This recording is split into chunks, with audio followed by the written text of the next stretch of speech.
everyone. I'm Joseph Camelo Giovanza. I'm grade 2 at Confident. Today, it's the Panatan na Bayan, the story.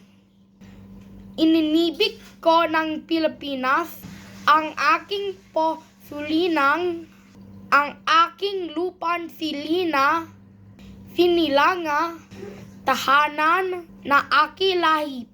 Kinakukuk ako at tinatunulan maging nalakas, masikpag at mawanal.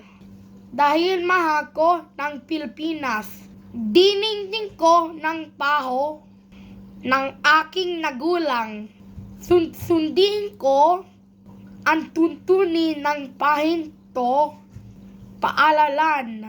Tutupanin to ang managtutuli na isa mamayan, makabayan, manlilingkod, nag-awal and dadasal, nagbukog ng pata, naggobod ng pata, katapatang, lat ilaalay ko ang aking buhay, panawap, pasisikap, sambasan ng Pilipinas.